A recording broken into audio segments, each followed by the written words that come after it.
दोस्तों, गौतम बुद्ध ने कहा था कि एक क्रूर जंगली जानवर की तुलना में एक धोखेबाज और दुष्ट मित्र से अधिक डरना चाहिए, क्योंकि जानवर केवल आपके शरीर को नुकसान पहुंचाता है, लेकिन एक कपटी और धोखेबाज मित्र आपकी बुद्धि को नुकसान पहुंचाता है।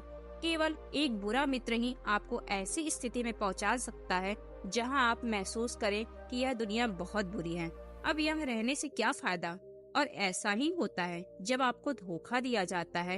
आपको धोखा देने वाला व्यक्ति अगर आपका मित्र है तो आप उस पर आंख मूंद कर भरोसा कर लेते हैं।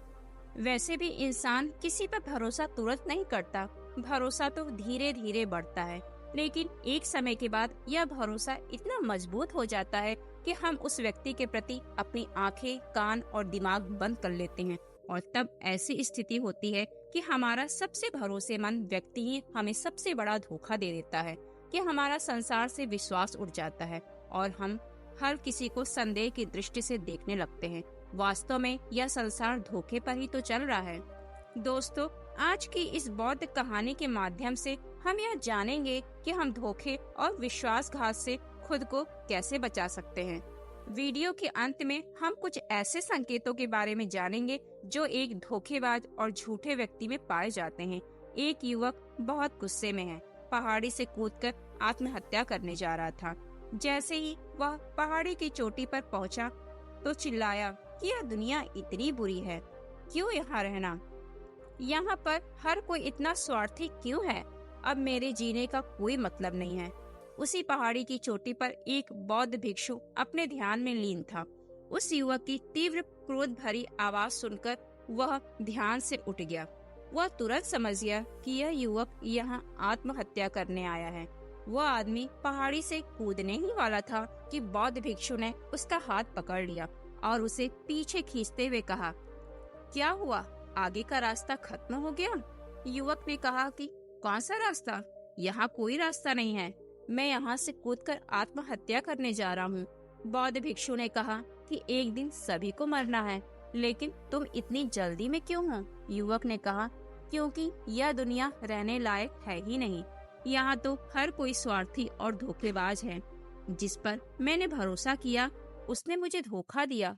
मेरे अपने भाई ने मुझे धोखा दिया, मेरे दोस्तों ने मुझे धोखा दिया, लेकिन आज तो हद हो गई, मेरी पत्नी ने मुझे धोखा दे दिया। वह एक अमीर बिजनेसमैन के साथ भाग गई। इतना धोखा खाने के बाद अब मेरा इस दुनिया में रहने का कोई मतलब नहीं है। स्वार्थी दुनिया में किसी पर भी भरोसा नहीं किया जा सकता, इसलिए मैं आत्महत्या करने जा रहा हूँ। बौद्ध भिक्षु बोले, क्या तुम स्वार्थी नहीं हो? क्या आप पर भरोसा किया जा सकता है? उस व्यक्ति ने कहा, मैंने आज तक किसी को धोखा नहीं दिया। आप चाहे तो मेरे गांव में जाकर पूछ सकते हैं, लोग अक्सर मेरा फायदा उठाते हैं, लेकिन मैंने आज तक किसी का बुरा नहीं किया।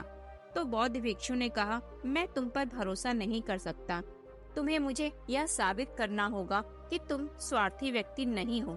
तो व्यक्ति ने पूछा, मुझे यह साबित करने के लिए क्या करना होगा? तो बौद्ध भिक्षु ने कहा, तुम्हें साथ रहना होगा। मैं अगले 1 साल तक अपने आश्रम में रहूंगा, तभी मुझे पता चलेगा कि आप एक ईमानदार व्यक्ति हैं या आप भी दूसरों की तरह स्वार्थी और धोखेबाज हैं।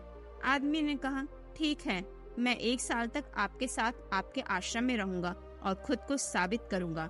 बौद्ध भिक्षु वह युवक को अपने साथ आश्रम में ले आए और उसे अपना शिष्य बना लिए। अगली सुबह बौद्ध भिक्षु उस नए शिष्य को अपने पास बुलाए। बोले, मुझे आप पर भरोसा नहीं, लेकिन आप फिर भी जाकर भिक्षा मांगते हैं, तब तक मैं आपके अन्य गुरु भाइयों को शिक्षा देता हूँ। वह नवयुवक शिष्य गुरु को प्रणाम कर भिक्षा मांगने चला गया। आज से पहले उसने कभी भी भीख नहीं मांगी थी, इसलिए उसे भीख मांगने में बहुत परेशानी हो रही थी। उसके मुंह से भीख मांगने के लिए शब्द नहीं निकल रहे थे। उसका अहंकार उसे रोक रहा था, लेकिन उसके अंदर एक अहंकार जाग रहा था। मालिक को गलत साबित करने के लिए उसने भीख मांगी और वह भिक्षा लेकर स्वामी के पास लौट आया। उसके हाथ में भिक्षा देखकर गुरु ने कहा कि तुम कुछ तो भरोसेमंद हो। मैंने सोचा था कि तुम भीख नहीं मांग पाओगे, लेकिन तुमने मुझे गलत साबित कर दिया। मेरे साथ मेरी कुटिया में आओ, मैं तुम्हें वहाँ कुछ दिखाना चाहता हूँ। गुरु शिष्य को अपने साथ अपनी झोपड़ी में ले गए। झोपड़ी के ऊपर एक बर्तन लटका हुआ था। गुरु ने झोपड़ी की ओर इशारा किया और बोले, क्या तुम उस बर्तन को देख रहे हो? इसमें जहर होता है और जहर भी ऐसा होता है कि अगर किसी व्यक्ति को दे दिया जाए तो व्यक्ति बहुत ही आसानी से मर सकता है और किसी को पता भी नहीं चलेगा कि उनकी मृत्यु कैसे हुई। युवा शिष्य ने कहा, लेकिन गुरु, आप मुझे यह सब क्यों बता रहे हैं? साधु ने कहा, मैं तुम्हें केवल चेतावनी दे रहा हूँ कि गलती से भी इसे मत खाना। कुछ दिनों के बाद गुरु एक जंगल से गुजर रहे थे। उनके शिष्य भी उनके साथ थे। तभी कुछ जंगली लुटेरों ने अचानक उन पर हमला कर दिया। सभी शिष्य अपनी जान बचाने के लिए इधर उधर भागने लगे, लेकिन वृद्धावस्था के कारण वह गुरु दौड़ने में सक्षम नहीं थे। यह बात उस युवा शिष्य को अनुभव हुआ और उसने वीरता का परिचय देते हुए अपने गुरु को डाकुओं से बचाया और आश्रम ले आया। आश्रम पहुंचकर गुरु ने सबके सामने शिष्य की बहुत प्रशंसा की और कहा कि मेरा नया शिष्य तुम सबसे बेहतर है, जिसने अपनी जान जोखिम में डालकर मेरी जान बचाई और मुझे यहाँ सुरक्षित पहुँचाया।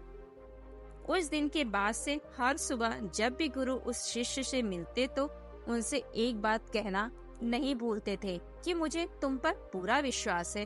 धीरे धीरे गुरु का उस पर विश्वास हो गया।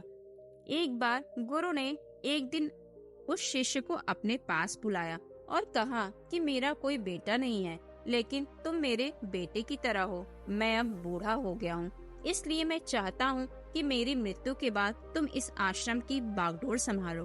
आपके हाथों में यह आश्रम सौंपकर मैं निश्चिंत होकर मर सकूंगा। शिष्य ने कहा कि गुरु, यदि आपकी यही इच्छा है तो आपकी खुशी की जिम्मेदारी के लिए मैं यह जरूर निभाऊंगा। इतना कहकर शिष्य वहाँ से चला गया। कुछ दिनों के बाद गुरु बीमार पड़ गए तो उन्होंने आश्रम के सभी शिष्यों को बुलाया और यह घोषणा कर दी कि मेरे बाद यह युवा शिष्य इस आश्रम को चलाएगा। धीरे धीरे दिन बीतते गए और उस युवा शिष्य के मन की बेचैनी बढ़ती गई। आश्रम पर जल्द से जल्द कब्जा करने की चाहत बढ़ने लगी। वह हर सुबह गुरु के पास दर्शन के लिए जाता था। गुरु का स्वास्थ्य दिन ब दिन अच्छा होता जा रहा था। अब तो उसके सब्र का बांध टूटने लगा। उसकी रातों की नींद हराम हो गई। वह हमेशा यही सोचता रहता था कि गुरु को रास्ते से कैसे हटाऊं और किसी को पता भी नहीं चले। कभी कभी वह सोचता कि गुरु को नदी में धक्का दे दूं, लेकिन अगले ही पल उसे एहसास होता कि वह अच्छे तैराक हैं, वह तैरकर बाहर निकल आएंगे। कभी सोचता कि मैं उनका गला घोटकर मार डालूं। सबको पता है कि मैं गुरु का विश्वास पात्र हूँ, इसलिए कोई मुझ पर शक भी नहीं करेगा। लेकिन फिर वह सोचता है, अगर थोड़ी सी भी गलती हुई तो बात बिगड़ सकती है। मुझे कोई ऐसा रास्ता खोजना होगा जिससे गुरु की मृत्यु भी हो जाए और सभी को लगे कि यह स्वाभाविक मृत्यु है। और भगवान को भी यही मंजूर था। एक दिन वह युवा शिष्य गुरु के पास उनकी कुटिया में बैठा था। तभी उसकी नजर ऊपर लटके बर्तन पे पड़ी। उसे याद आया कि गुरु ने कहा था कि इसमें जहर है और जहर भी ऐसा कि किसी को पता ही ना चले। उसने सोचा, यह सही रहेगा, मैं ये जहर गुरु को दे देता हूँ। किसी को पता भी नहीं चलेगा कि उनकी मौत कैसे हुई और फिर पूरे आश्रम पर मेरा कब्जा हो जाएगा। अगले दिन उसने चुपके से चोरी कर ली। गुरु की झोपड़ी के बाहर जार लेकर निकला और उसे गुरु के भोजन में मिला दिया। गुरु ने रात्रि का भोजन किया और सोने चले गए। लेकिन जब सुबह हुई तो पूरा आश्रम जाग रहा था, लेकिन गुरु नहीं उठे। शिष्यों ने गुरु की कुटिया में जाकर देखा तो पता चला कि गुरु की तो मृत्यु हो गई है। जब उस युवा शिष्य को इस बात का पता चला तो वह अंदर ही अंदर बहुत खुश हुआ और आश्रम पर कब्जा करने का काम शुरू कर दिया। उसी आश्रम में गुरु का एक पुराना शिष्य भी था। वह पूरी घटना को चुपचाप देख रहा था। वह अपनी कुटिया में गया। वह वहाँ से एक दवा लाया और उस दवा को गुरु को दे दिया। थोड़ी ही देर में गुरु की चेतना लौट आई और वह बिल्कुल ठीक होकर बैठ गए। यह सब देखकर उस युवा शिष्य के पैरों तले जमीन खिसक गई। वह बहुत घबरा गया। गुरु ने बाकी शिष्यों को अपने काम पर भेज दिया। और युवा शिष्य को अपने पास बुलाकर कहा कि क्या तुम अब भी विश्वास करने के योग्य हो? क्या तुम मुझे धोखा नहीं दिए? क्या तुम स्वार्थी नहीं हो? शिष्य गुरु के चरणों में गिर पड़ा और बोला, मुझे नहीं पता कि मुझसे यह अपराध कैसे हो गया। मैंने आज से पहले किसी को धोखा नहीं दिया। लोग मुझे धोखा दे रहे थे, लेकिन पता नहीं क्यों और कैसे मैंने आज आपको धोखा दिया। तो गुरु ने कहा, इंसान जब किसी को धोखा देता है तो उसके सिर्फ 3 ही कारण होते हैं। पहला स्वार्थ, दूसरा लालच और तीसरा ईर्ष्या। युवा भिक्षुओं ने गुरु से पूछा, लेकिन गुरु, मैं अपने आप को स्वार्थ, लालच और ईर्ष्या से कैसे मुक्त रख सकता हूँ? तो गुरु ने कहा, खुद को पढ़ो, खुद को जानो, अपने अंदर उतरने की कोशिश करो।